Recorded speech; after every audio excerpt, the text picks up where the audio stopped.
Welcome friends. Today we are going to be making a pinch pot heart container. So in order to do this, we're going to need some clay, a round ball of clay. This is the kind of clay that you fire in a kiln. You can, however, use air dry clay or modeling clay, but this clay is the kind that needs to go in an oven or a kiln first. So we have a ball of clay, we have a little cup of water, and we're going to need something with sort of a sharp point that we can scratch things into. You can use a toothpick or something like that. This is sort of a plastic needle tool that we're going to use. Anything that has a sharp little point to it will work just fine.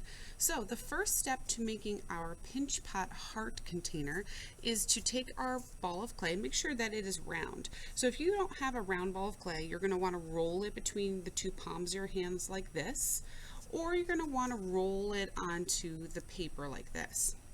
Now, one thing you do need to know about clay, no matter what kind of clay it is, the more you touch the clay, the drier it's going to get. So if you look at my fingertips, you can see that they're a little bit wet.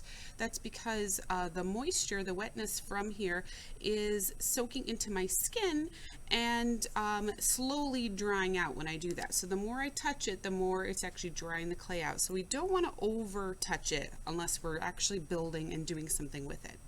All right, I have a nice ball of clay. Now I'm going to start creating a pinch pot. Now a pinch pot is a very, very old technique that people have been using for thousands of years to create bowl type of shapes. And you always need to start with a ball of clay like this. And the first step is to take your thumb and push it into the clay. Now not through the clay, we're not going all the way through it, we're gonna go into it a little ways. So we're gonna push into the clay with your thumb. Sometimes it's a little hard to do and you have to kind of push and use a little bit of muscle to get it in there. And again, we're not going through it. My thumb is in it, but not through it. So I have a nice little hole there. Okay, that's the first step. The next thing is we're going to start using our fingers to pinch the clay to thin it out and start widening it, making it look like a bowl shape. Okay, now it's not going to look like a heart yet. We're going to start with a bowl and then we're going to turn it into a heart. So I'm going to be putting my thumb on the inside and my outside fingers are going to be pinching. So I'm going to be doing this with my fingers. Okay, you might not be able to see that's what's happening, but I'm squeezing with my fingers and you can see how this part of the clay got a lot thinner. You can see my fingers on the outside from where I squeezed it. And then I'm going to turn it and squeeze it again, turn it, squeeze it again. And I'm just going to keep doing that. I'm doing this squeezing action over and over all the way around so I can create this bowl shape. And if it gets big enough, see how much bigger this opening is? I can now put both thumbs in here and I can continue to pinch and turn and pinch and turn until I get a nice bowl shape. And I'm pinching at the bottom too. I'm making sure my fingers are wrapping all the way at the bottom also, so I don't have just a skinny top and a fat bottom. So I'm making sure my fingers are getting all the way down there too. So you want to kind of feel with your fingers all the way around, trying to get an even wall of clay. We don't want some parts being super fat and some parts being super skinny. So I'm feeling between my fingers to see how thick it feels, and anytime I feel a really thick spot, I'm going to squeeze just a little bit. Now, one little tip: if you want your bowl to be wider and shallower, shallow means not so tall, then you are going to pinch wide like this with your hands far apart from each other. If you want your bowl to be tall and skinny, so it's tall, then you're going to pinch with your hands touching each other and close together, just like that. Okay, so that's how we create a pinch pot shape. Now, you might notice that you have a few little bumps and cracks at the top of the bowl here, and that is okay. Don't worry about that because that's something we can smooth out with our water in just a little bit. Before I do that though, I want to now take my bowl and turn it into more of a heart shape. So here's what I'm going to do. I'm going to take my fingers, I'm going to take these two fingers, or you can take your whole fingers again. the same pinching motion we did here, instead of doing it on the inside like this, we're going to do it on the outside. So I'm going to hold it like this and pinch just a little bit. Just a little bit, so that one side is kind of pinched out in kind of a funny pointed shape. That's going to be the bottom of our heart. Now the opposite side is where I'm going to be pushing in. I'm going to take my finger this time and push in a little bit. Push in, just one finger. See how I'm bending and pushing in with one finger, just like that. And now you can see we have an awesome heart shape. Real easy. Now is a good time to get your water, and we're going to smooth out these cracks. Now we don't want to put too much water on it. If we put too much water on it, it's going to dry out and fall apart on us, and that would not be good. So I'm going to take my finger, dip it in the water, one finger, and I'm going to rub it on the surface of this clay. And I'm going to go all the way around. And see how I did not put my finger back in the water yet? I've dipped my finger in the water one time, and I am rubbing back and forth until the clay starts feeling dry again underneath my finger. And the more I do that, the smoother it's going to be. Your project, your clay, should never be super shiny and wet looking. See how smooth this looks now? Because I took that water and I really rubbed it into the clay. I didn't just put it on for a minute and then say I'm done, because that's still very shiny. It shouldn't stay shiny looking. We should be putting our finger on it and rubbing the clay around, smoothing it out in order to finish the shape and to smooth everything out.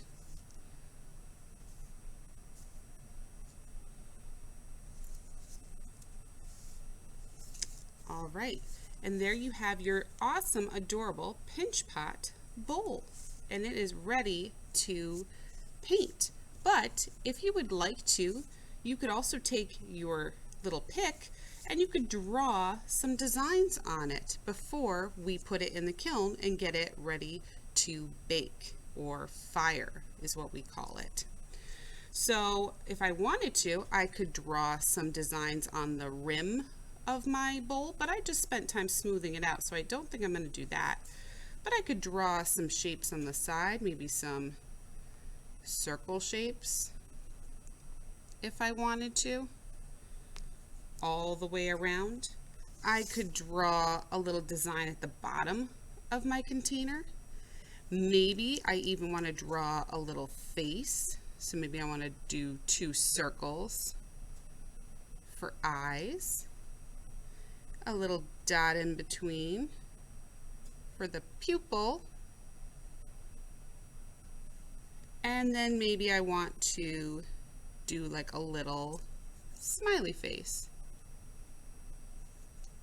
You don't have to do this, but this might be a fun little thing to add into your design. So when someone looks inside the container, they see, oh, a happy little surprise. However you decide to finish it, I know it's going to be a beautiful little heart.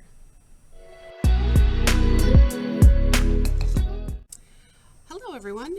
We're now ready to do part 2 of our ceramic heart bowl shaped project. So in the first part of the project, we built our heart-shaped bowl out of clay, and we used a pinch pot method to create a bowl shape.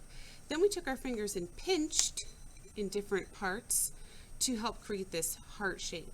Finally, you took a toothpick or some other sharp tool and you were drawing designs if you wanted to. Some people may have decided not to. Now we're going to be painting our bowl. And what you're going to be needing for this is some water, a brush, a placemat, your project of course, and some paint. Now the kind of paint we're going to be using today is called glaze. Glaze is a really special paint that's only used for clay.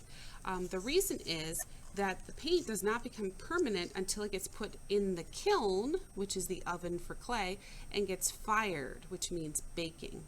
So this is kind of what the glaze looks like. It's very runny. Sometimes it can be a little thicker. and they're usually very pastel colors. When they dry to a very chalky finish. So what we're going to be doing with this glaze is painting our project with it, and then we're going to put it in the kiln and fire it. And then when it comes back, it's actually going to transform from the color that it is to a slightly different color. Let me show you what it's going to look like. So this is what the color red is going to end up coming out like.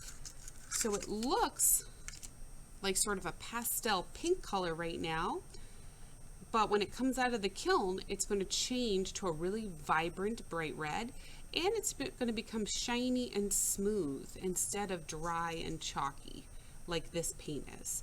So it's really kind of cool to see your work come out of the kiln. It comes out kind of magically different. So it's a pretty exciting process. So what you're going to do is choose two colors for your project, one for the inside and one for the outside. You can choose any two colors you want, rainbow and white. I am choosing red, which is a classic heart color, as is pink. But you could choose other colors, colors that aren't normally heart colors, like yellow or purple or green or blue, like what I'm going to use for my second color today. Once you make your decision of what colors you're going to use, we're going to start painting. So I'm going to start by painting the outside of my bowl red, and I think I'm going to do blue for the inside. So I'm going to take my brush, make sure it's dry. You can always wipe it off on a placemat or a napkin if you need to. I'm going to take my paint and start painting directly on my project. And what you're going to notice is that it is very thin the first time I paint on it.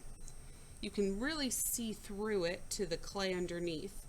And the other thing you're going to notice is that it's going to dry very fast. As you're watching this, you probably can see the drying that's happening on the edges here, and it's going to just get drier and drier as we sit here and wait. Now I could take my finger right now and touch it, and it's not going to get dirty at all. It's dried to this really cool chalky finish. And that's the really cool thing about glaze, is that it dries quite quickly. Now, the other thing I get a lot of questions about are my little designs going to show up if I paint on top of them? Yes, they will. Even if it looks like they've totally disappeared, they're still going to show up when it comes out of the kiln, so don't worry. So I'm going to take my brush and I'm going to continue painting all the way around my bowl.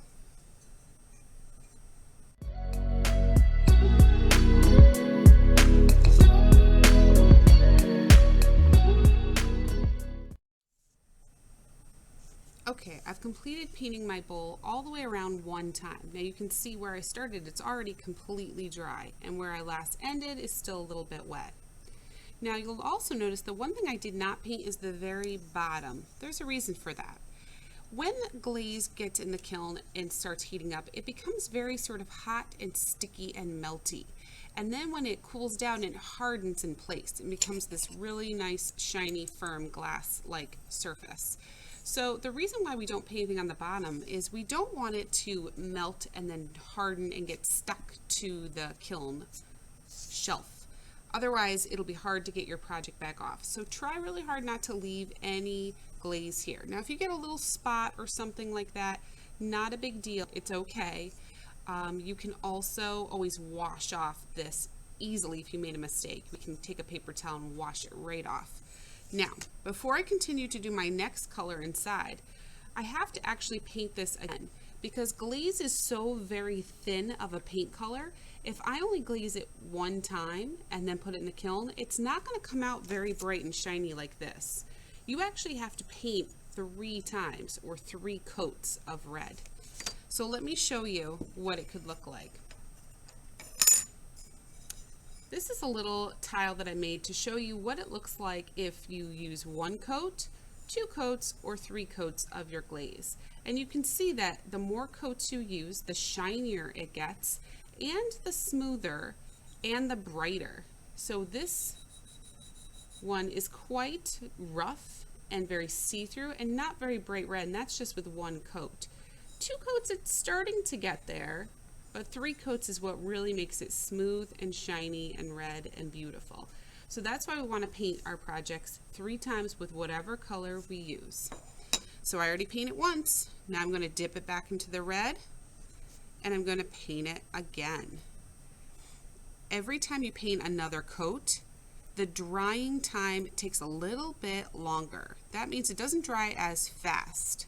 So the first time it dries really fast, the second time it dries sort of a medium fast, and then the last time it takes a little bit of time for it to dry.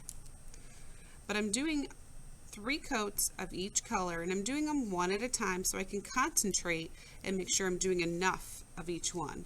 I don't want to forget how many times I've painted it because I don't want to risk having a project that is not really painted completely. So I painted my second time and you can see it's starting to dry in some parts, but not nearly as quickly as the first time. So I'm going to wait for about a minute for this to dry a little bit more, and then we're going to do our third and final coat. Okay, it's been about 30 seconds and it's pretty dry. It's not 100%, but it's okay if it's not 100% dry before you're ready to do your third coat. You just want it mostly dry. So I'm ready to do my third and final coat of paint. So I'm going to go back over the area I painted again. Notice I have my fingers on the inside of the bowl, and I'm actually spreading my hand out while it's inside the bowl, and that just helps keep the bowl together while I tip it. You could also tip the bowl completely and just put it on the table like this, and that's another way to do this. Right, so I'm done with my third coat of my first color. Now I'm ready to cap my glaze, and I'm going to wash my brush, and I want to make sure I wash it really good. So I'm making sure that when I'm cleaning it out that I can feel the bottom of the cup with my brush. I want to be able to push down so I can feel the bottom and then swish it around. Don't swish it lightly in the air like this where you're barely touching the water. You really want to push down when you scrub it out because that will help spread the bristles and get all of the paint out. Now you can either take a paper towel and dry it off, or you could just dry it off on your placemat like this, but you do want it to be somewhat dry so you don't have a lot of water in here. And you also want to check and make sure there's no color coming out. That's another good thing to do. Make sure I don't see any red showing. That means this brush is really clean. I'm ready to use a new color. So I'm now going to move on to my blue, and I'm going to concentrate on just doing the inside of my container. And I'm going to do the same process. Paint it one time, let it dry, paint it a second time, let it dry, paint it a third time.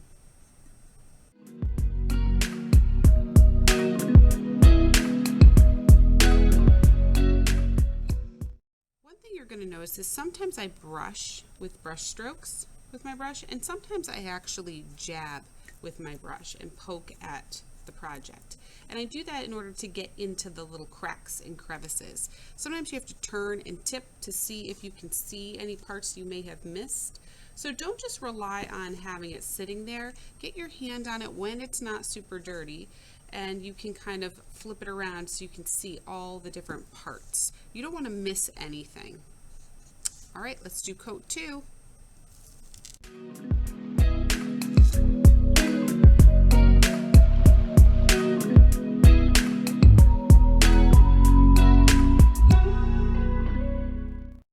I've done 3 coats on the inside and 3 on the outside. You can see your designs, if you did mark it, usually still pretty well. Sometimes, like my face, it's a little bit harder to see it, but I promise it's going to come out just great after it comes out of the kiln. So let's do some magic and watch what it looks like when it's done. And just like that, our bowl is finished. So our bowl has been in the kiln, it has gotten fired, and it now is shiny and smooth and bright and vibrant. And we can still see our awesome little face and our cool little designs on the sides, just like I promised we would. I hope you guys had a great time making this bowl with me, and I really hope you like your results just like I do. Can't wait to see your hearts floating around the universe.